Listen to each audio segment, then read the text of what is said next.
determinante importante es el precio del petróleo. Como hemos visto, pues ha sido muy volátil. Obviamente en 14, que es cuando se empezó la depreciación de la moneda nacional, hubo una caída bien importante del precio, de más de $100 por barril, a niveles que llegaron a estar pues, por debajo de $20 por barril al inicio de 2016. Ha habido cierta recuperación con cierta volatilidad. Lo que es interesante ver es de que la curva a futuros está bastante plana. Esto quiere decir que el mercado no está esperando aumentos significativos en el precio del petróleo.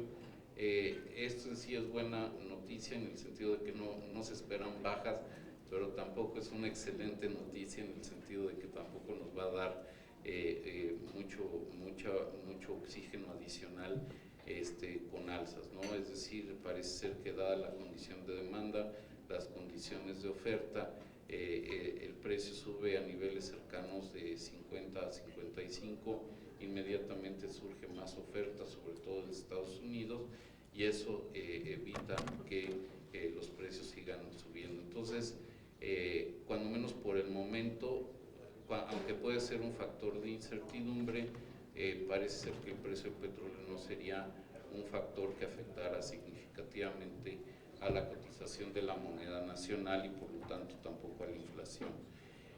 Esto también es importante porque ahora con la nueva manera en que se determinan los precios de las gasolinas, si se espera una cierta estabilidad en el precio internacional de los energéticos, eso debería evitar revisiones significativas en el precio de las gasolinas, aunque también hay que reconocer que el precio relativo entre el crudo y los refinados tiende a ser bastante volátil. Ahora, otro factor que puede afectar, otro determinante importante puede ser de la inflación es pues si hay presiones porque la economía mexicana esté creciendo más allá de su potencial. Si bien la economía mexicana ha venido creciendo, esta ha sido pues, a una tasa quizá por debajo de su potencial, y por lo mismo en el horizonte en que opera la política monetaria no se anticipa que vayan a venir presiones sobre la inflación por un exceso de demanda en la economía. Aquí en la lámina del lado izquierdo se ve el comportamiento del PIB, un factor que sí creo que es pertinente resaltar, que normalmente no se hace comentario, si bien el crecimiento no ha sido altamente más alto del que se ha registrado y que obviamente que sería deseable, sí ha sido bastante persistente, es decir, desde 2009, desde mediados de 2009, con excepción de un solo trimestre, llevamos pues más de 30 trimestres con crecimiento positivo. Ayer que estaba yo revisando estas láminas, le pregunté a uno de mis colegas, cuántos países tenían un desempeño de esta naturaleza, y yo diría que 5 o 6 países adicionales pueden tener un crecimiento así. Los demás han tenido mucho más trimestres con variaciones negativas, sobre todo si tomamos en cuenta el universo del G20 o de la OCDE. Entonces, aunque no ha sido muy acelerado el crecimiento, sí ha sido bastante persistente, y en ese sentido sí se distingue favorablemente la economía mexicana con respecto a otras economías. En el lado derecho, pues aquí se presenta el IGAE, cómo pues sigue creciendo relativamente bien. Ciertamente el sector servicios es el principal motor, agropecuario también está haciendo contribuciones, y el que ha mostrado un comportamiento bastante horizontal es el sector industrial. Aquí en esta lámina del lado izquierdo se muestra por qué el industrial ha venido teniendo un comportamiento bastante horizontal. En una época de esta década pues la construcción mostró cierta debilidad, ya lleva pues más tiempo con una moderada recuperación. El sector manufacturero, que es la línea un poquito tremorada, que está abajo de electricidad, se ve cómo ha venido recuperándose y sobre todo ha tenido una dinámica bastante acelerada en los últimos 6 meses, parte muy importante como resultado de que se han acelerado las exportaciones manufactureras, y parte de eso ha sido el fenómeno del tipo de cambio. Y realmente lo que ha mantenido sin mayor crecimiento a la actividad industrial pues es la minería, donde en buena medida es el factor de los precios, en particular de la extracción petrolera. En la lámina del lado derecho se ve cómo las manufacturas sí se han reactivado, en gran parte porque se han reactivado las exportaciones manufactureras, ¿no? De hecho, el desempeño en este trimestre de estas exportaciones ha sido bastante bueno. De alguna manera ya están compensando pues la caída tan importante que tiene el valor de las exportaciones petroleras. Aquí ha sido parte fenómeno de volumen, parte fenómeno de precio, ¿no? Ahora, una cosa importante que también en un momento tiene que ver con esta lectura que hay que hacer entre oferta y demanda agregada, pero también sobre la balanza, las cuentas externas del país, pues vemos cómo la balanza comercial ha tenido una recuperación bastante importante. No que estuviéramos en déficits muy grandes, pero lo que es muy significativo es de que la balanza comercial no petrolera, ya llevamos varios meses consecutivos con superávit. Eso quiere decir que quitando las importaciones y exportaciones de petróleo, estamos exportando más de lo que estamos importando, y eso se ha vuelto un contribuyente importante al crecimiento del país. La balanza comercial petrolera se ha vuelto deficitaria después de cerca de 35, 40 años, en parte por el hecho de que el volumen de importación de refinados pues ha crecido mucho, obviamente no al ritmo de las exportaciones petroleras, y de que hay un diferencial que juega en nuestra contra en los precios, ¿no? Pero aquí lo que es muy, muy interesante es ver cómo la balanza no petrolera ha compensado el deterioro en la petrolera. Eso hace que también los déficits en cuenta corriente se mantengan bajo control, y esto mismo también es evidencia de que no existe un exceso de crecimiento de la demanda agregada. Ahora, si vemos el crecimiento del PIB por la demanda, bueno, pues una parte de la demanda externa, esa sí está haciendo una contribución importante sobre el crecimiento, como acabamos de ver en las balanzas. Ahora, un determinante, el mayor, es el consumo, y el consumo privado pues realmente ha sido el principal motor de crecimiento de la economía. Parte de eso hay varias razones detrás de esto. Parte ha sido el hecho de que la tasa de desocupación ya es bastante baja, de hecho ya está a niveles similares a los de antes de la crisis financiera global. La afiliación de trabajadores al IMSS viene creciendo a tasas muy buenas, y de hecho aún incorporando, por ejemplo, métricas que toman en cuenta el empleo informal, la tasa de participación, etcétera. Las diferentes métricas del mercado laboral muestra que sí se ha venido estrechando la holgura en el mercado laboral, y que eso en un momento dado podrá reflejarse en un mayor crecimiento de los salarios. Todavía no estamos en una circunstancia donde la dinámica de los salarios sea motivo de preocupación desde el punto de vista inflacionario, pero sí es bueno desde el punto de vista de que ha sido un soporte muy importante para el consumo. Otra medida creo que es muy importante es lo que es la masa salarial real, es decir, si uno toma todo el producto de México y lo divide uno por los ingresos de los factores de la producción, lo que le corresponde al sector trabajo, pues se le llama la masa salarial real, que combina el porcentaje de población ocupada con los ingresos promedios reales.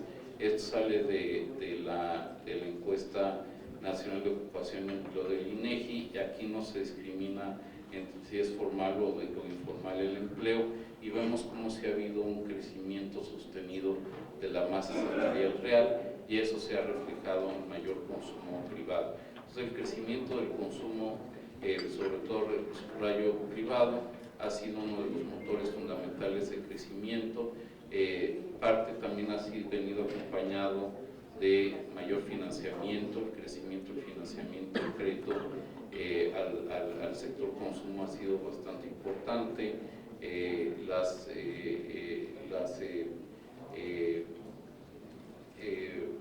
Los índices de confianza de las familias también han venido aumentando. Precisamente hoy se informó sobre este indicador.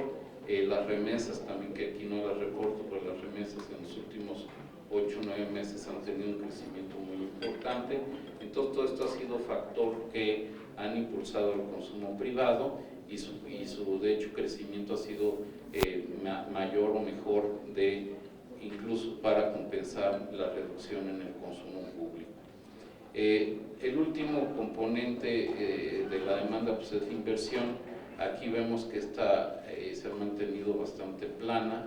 La inversión privada ha venido un poco mejor, aunque más recientemente perdió cierto dinamismo, parte por la incertidumbre de la relación bilateral con Estados Unidos, y lo que realmente ha restringido el crecimiento de este agregado, pues es la inversión pública, que realmente ha caído a niveles muy bajos. Tomando todo esto en cuenta, el Banco de México, como hemos informado en nuestro informe de inflación, tenemos un pronóstico de crecimiento para el 2017 entre 1.3 y 2.3%, y para 2018 entre 1.7 y 2.7%. Cabe mencionar que en el margen hemos visto cifras más positivas de las que esperábamos. Digamos, no es el momento de revisar el intervalo, pero sí me gustaría apuntar eso. Ahora, en la gráfica del lado derecho, ahí mostramos lo que es precisamente la brecha del producto, que es esta relación entre el crecimiento potencial de la economía y el observado, y vemos que en el horizonte en que actúa la política monetaria, que son entre 18 y 24 meses, se ve que esa brecha, si bien está cercana a cero, se va a mantener ligeramente por debajo de cero. Entonces esto quiere decir que no se anticipan presiones sobre los precios por el lado de la demanda agregada, y obviamente ese es un factor que el Banco de México deberá considerar en sus decisiones hacia adelante. Un factor que también ha afectado el comportamiento de las tasas de interés, puede afectar también los flujos de capital, pues es la percepción de los mercados de la salud de las finanzas públicas, y habría que mencionar de que estas han venido mejorando considerablemente en el último par de años. Una parte muy importante fue la reducción tan importante en el déficit primario que se dio en el 2016. Hay una intención, sin considerar el remanente de operación, de obtener un superávit primario de 0.5 para este año, que sería el mayor, el primer superávit desde 2008. Si tomamos el remanente de operación, sería quizá de los más altos en muchos años. y para 2018, como establece criterios, hay el objetivo de un superávit primario de alrededor del 1%. Esto creo que refleja un esfuerzo muy importante de parte del gobierno federal de fortalecer, consolidar la posición fiscal del país, y esto se reduce de ejecutarse como está pensado. Eso ya mostraría una inflexión en la trayectoria de deuda sobre PIB. Cerramos 2016 con 50.2 y para este año pues esperaría una cifra de 48% y para el 2018 de 47.7%. Aquí cabe mencionar que 2018 no hay ninguna consideración sobre el remanente de operación, lo cual es el correcto porque no hay certidumbre de que se vaya a generar. Entonces, bueno, esto muestra un esfuerzo de consolidación, y estos elementos son muy importantes porque reduce la percepción de riesgo sobre México en los mercados, y eso pues también ayuda a mantener estabilidad cambiaria y monetaria. Aquí vemos cómo han venido comportándose las tasas de interés en México, y quisiera hacer una distinción importante, que es el comportamiento entre las tasas de corto plazo y las de más largo plazo.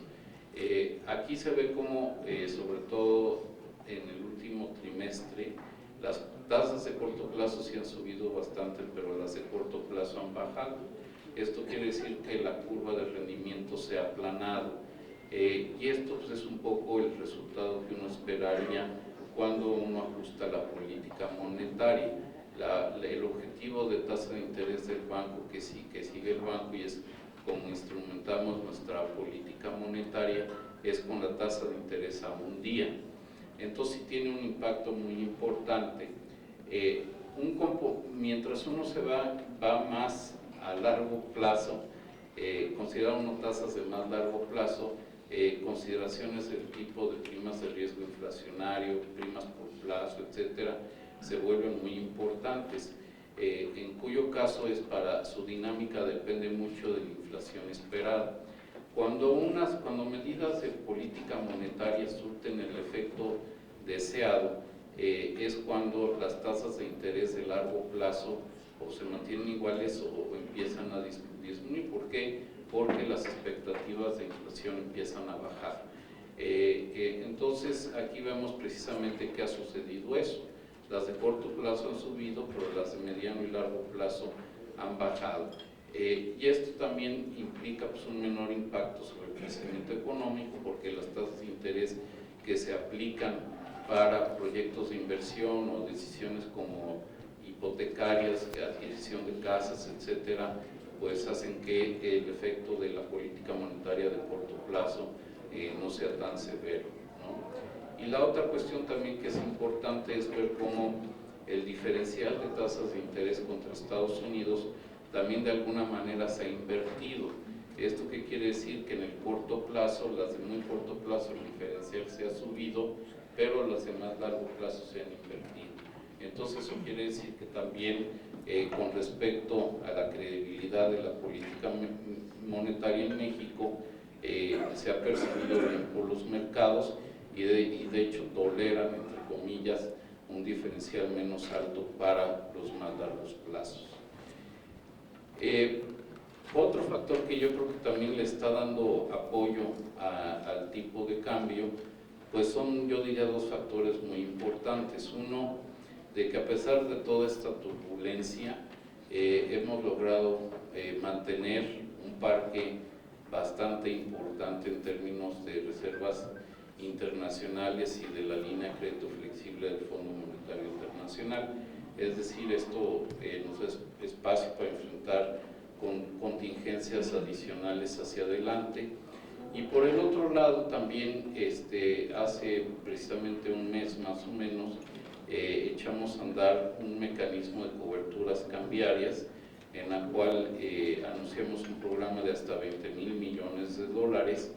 Esto básicamente lo que hace es que se le fija un tipo de cambio a futuro a los que compran las coberturas, y la única diferencia es de que la liquidación de la operación se hace por diferenciales en moneda nacional, es decir, el Banco de México no les tiene que entregar los dólares, sino que les da la diferencia entre el tipo de cambio pactado y el tipo de cambio observado, con lo cual deberían de tener los recursos suficientes para comprar dólares al precio pactado originalmente. Obviamente, si el tipo de cambio es inferior al pactado, ellos lo pagan al Banco de México. Y de hecho eso es lo que ha venido pasando en estas últimas semanas. Hoy precisamente se renovó el primer vencimiento porque hicimos una oferta de $1 billón dividido en varios plazos. Hoy se venció el plazo de 30 días, o el de más corto plazo, se renovó. Hubo más de 6 veces demanda por el monto ofertado, y se ve que esto es un instrumento que le va a dar más grados de libertades, digamos, es un componente que se ha vuelto muy importante ahora sí que en la caja de herramientas que tiene el Banco de México para enfrentar contingencias.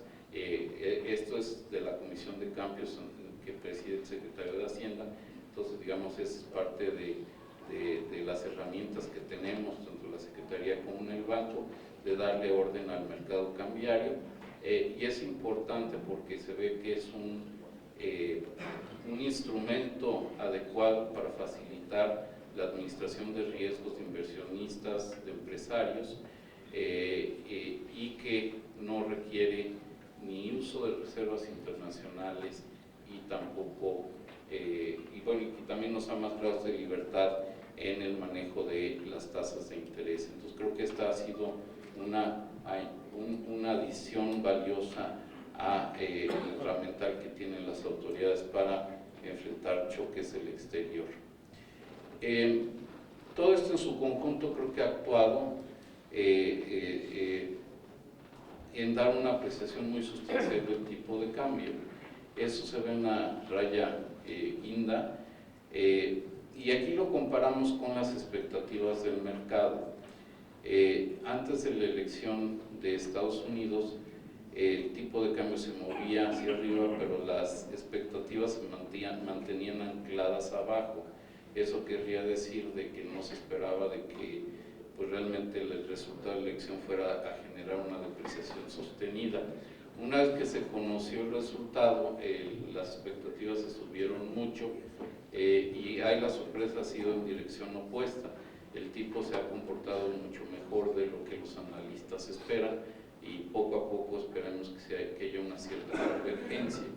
Y este comportamiento tan favorable, bueno, pues ha sido el resultado de las acciones de política monetaria, las medidas anunciadas por la Comisión de Cambios, y también, pues yo diría, las gestiones que ha empezado a hacer el gobierno mexicano con el gobierno de los Estados Unidos para construir pues una relación bilateral con ese país fructífera y que añada al desarrollo de ambos países, y no se vuelva un costo sobre la economía mexicana.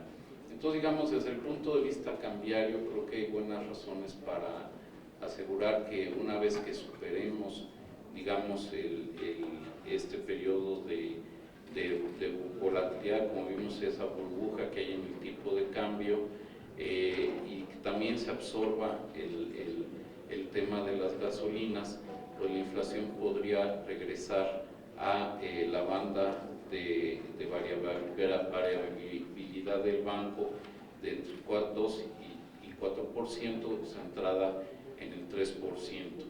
Aquí, como decimos en la versión producto, con los modelos de simulación que tiene el banco, se muestran los diferentes escenarios que podría tener la inflación. Donde está mayor la intensidad del color rojo es, digamos, eso define los escenarios centrales. Entonces se ve muy claramente cómo los mismos modelos del banco replican lo que los analistas y el mercado está esperando, de que tengamos, por decir así, esta burbuja de inflación en el 2017 y que después